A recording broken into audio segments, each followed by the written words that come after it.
नमस्कार, ये आकाशवाणी है। अभी आप अनुज कुमार शर्मा से समाचार सुनेंगे।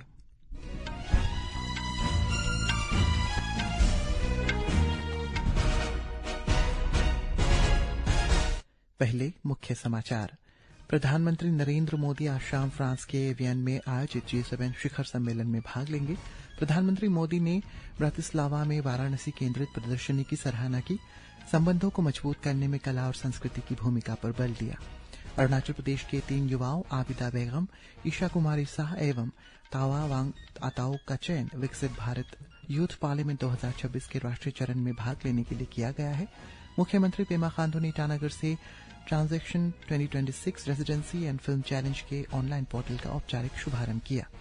नीट यूजी पुनर्परीक्षा से पहले सरकार ने सोशल मीडिया प्लेटफॉर्म टेलीग्राम पर 22 जून तक प्रतिबंध लगाया। संदेश संपादन सुविधा 30 जून तक रहेगी बंद। सर्वोच्च न्यायालय ने पहचान प्रमाण पत्र के रूप में केवल आधार कार्ड के उपयोग की याचिका पर केंद्र और राज्यों से जवाब मांगा।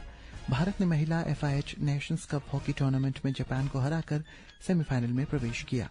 और फीफा फुटबॉल कप में ग्रुप जी मुकाबले में रात 12:30 बजे से बेल्जियम का सामना इजिप्ट से होगा, जबकि कल सुबह 6:30 बजे ईरान और न्यूजीलैंड आमने सामने होंगे।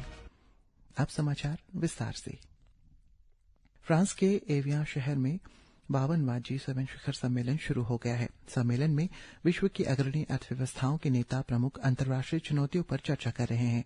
3 दिन के इस सम्मेलन में वैश्विक असंतुलन को कम करने, बड़े भू राजनीतिक संकटों से निपटने, बच्चों से जुड़े मुद्दों और संगठित अपराध तथा अवैध धन के प्रवाह को रोकने पर चर्चा होने की संभावना है।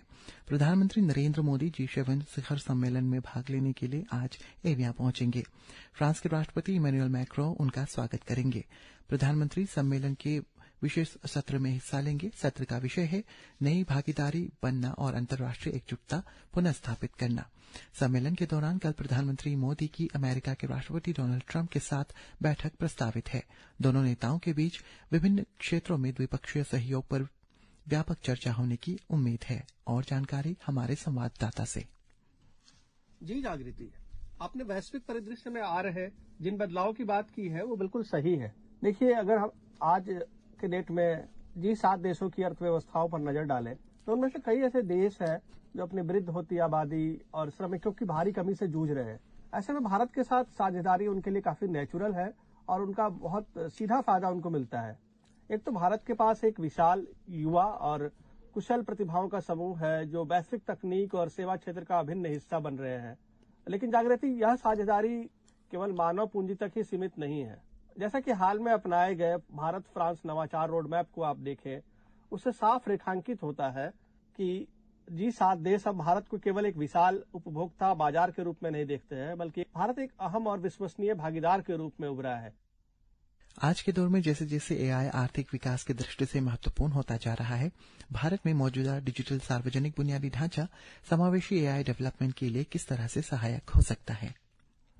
बिल्कुल जागृति, देखिए, डिजिटल सार्वजनिक बुनियादी ढांचे यानी DPI और कृत्रिम बुद्धिमत्ता यानी AI का एक साथ आना वास्तव में समावेशी विकास के लिए एक बहुत बड़ा कदम है। ये देखने वाली बात है कि एकाधिकार वाले निजी प्लेटफॉर्म्स लाने के बजाय भारत ने आधार और UPI जैसी अपनी डिजिटल संरचना को पब्लिक गुड के लिए बनाया है। मतलब पहले दिन से ही व्यापक आबादी और सर्वसमावेशिता के उद्देश्य से ये मॉडल डिजाइन किए गए हैं।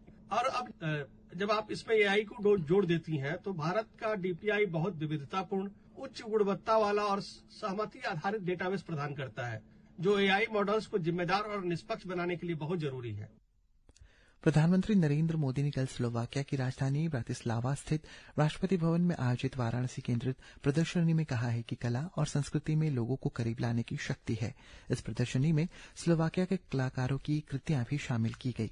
प्रधानमंत्री मोदी ने इसे ब्रातिस्लावा से बनारस का जुड़ाव बताते हुए स्लोवाकिया के कलाकारों द्वारा वाराणसी की रचनात्मक प्रस्तुति की सराहना की। स्लोवाकिया यात्रा के समापन पर श्री मोदी ने सोशल मीडिया पोस्ट में कहा है कि दोनों देशों के बीच मजबूत व्यापारिक संबंधों से युवाओं को बहुत लाभ होगा। इस यात्रा के दौरान प्रधानमंत्री बुधवार शाम पेरिस पहुंचेंगे। ब्यौरा हमारे संवाददाता से।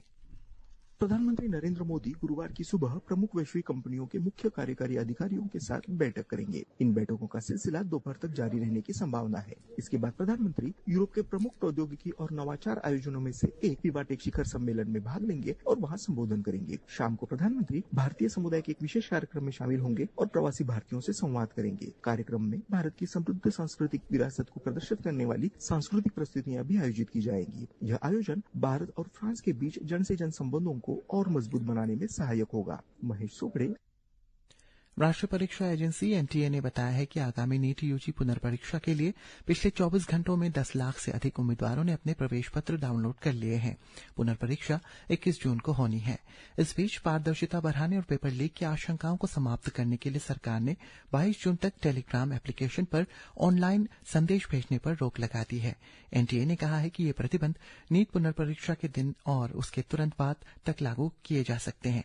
एजेंसी ने कहा है कि टेलीग्राम को 30 तारीख तक पहले से पोस्ट किए गए संदेशों को संपादित करने की सुविधा को भी बंद करने का निर्देश जारी किया है। मुख्यमंत्री पेमा खांडू ने ईटानगर से transaction 2026 residency and film challenge के ऑनलाइन पोर्टल का औपचारिक शुभारंभ किया। इसके साथ ही पर्यटन, संस्कृति, रचनात्मकता तथा सूक्ष्म, लघु और मध्यम उद्यम एमएसएमई क्षेत्रों को डिजिटल स्टोरी लिंकेज और दृश्य सामग्री निर्माण के माध्यम से बढ़ावा देने के उद्देश्य से शुरू की गई इस तरह की पहली पहल का आधिकारिक आगाज हुआ। इस अवसर पर मुख्यमंत्री ने भारत सरकार के सूक्ष्म, लघु एवं मध्यम उद्यम मंत्रालय को raising and accelerating MSME performance ramp योजना के तहत इस पहल को सहयोग प्रदान करने के लिए धन्यवाद दिया। उन्होंने कार्यक्रम की परिकल्पना और आयोजन से सहयोग देने वाले अरुणाचल प्रदेश उद्योग विभाग, centre for cultural research and documentation CCRD, Doimukh स्थित राजीव गांधी विश्वविद्यालय के जनसंचार विभाग तथा अन्य साझेदार संस्थानों के संयुक्त प्रयासों की भी सराहना की। अरुणाचल प्रदेश के 3 युवाओं लोअर दिबांग वैली जिले के आबिदा बेगम तथा तिरप जिले से ईशा कुमारी सा और तावावांग आताओं का चयन विकसित भारत यूथ पार्लियामेंट 2026 के राष्ट्रीय चरण में भाग लेने के लिए किया गया है। ये कार्यक्रम 15 से 17 जून 2026 तक आयोजित किया जा रहा है। विकसित भारत यूथ पार्लियामेंट का औपचारिक उद्घाटन आज नई दिल्ली स्थित संसद के केंद्रीय कक्ष में लोकसभा अध्यक्ष ओम बिरला द्वारा किया गया। लोकसभा अध्यक्ष ओम बिरला ने कहा है कि विविध संस्कृतियों और भौगोलिक परिस्थितियों के बावजूद विश्व की सबसे बड़ी आबादी वाला भारत स्वतंत्रता के बाद बढ़ती जनभागीदारी से विश्व का सबसे बड़ा लोकतंत्र बनकर उभरा है। नई दिल्ली में आयोजित विकसित भारत युवा संसद के प्रतिभागियों से बातचीत में उन्होंने कहा है कि 50 लाख से अधिक युवा आज युवा संसद से जुड़े हुए हैं। कैसे हम विकसित भारत के संकल्प को पूरा कर सकते हैं, इसके लिए युवा संसद के माध्यम से तर्क संवाद की संस्कृति को बढ़ाने का ये कार्यक्रम आयोजित किया और निश्चित रूप से आज 50 लाख से ज्यादा युवा संसद से जुड़े। अलग अलग राज्यों के अंदर युवाओं ने उस राज्य के विकसित और विकसित के साथ भारत विकसित के सपनों को साकार करने के लिए अपने विचार रखे। सर्वोच्च न्यायालय ने आज केंद्र और राज्यों से कहा है कि इसमें आरोप लगाया गया है कि भारत विशिष्ट पहचान प्राधिकरण द्वारा जारी आधार कार्ड का दुरुपयोग नागरिकता, निवास, संस्थान और आवासीय पते प्रमाण पर रूप में किए जाते हैं। याचिका में निर्देश देने की मांग की गई है कि इसका उपयोग केवल पहचान सत्यापन तक ही सीमित रखा जाए। मुख्य न्यायाधीश सूर्यकांत एवं न्यायमूर्ति वी मोहना की पीठ ने केंद्र और सभी राज्यों तथा केंद्र शासित प्रदेशों को नोटिस जारी किया है। याचिका में तर्क दिया गया है कि फॉर्म 6 के तहत मौजूदा सत्यापन तंत्र अपर्याप्त और इसके तहत उचित सहायक दस्तावेज के बिना भी व्यक्तियों को चुनावी डेटाबेस में शामिल किया जा सकता है।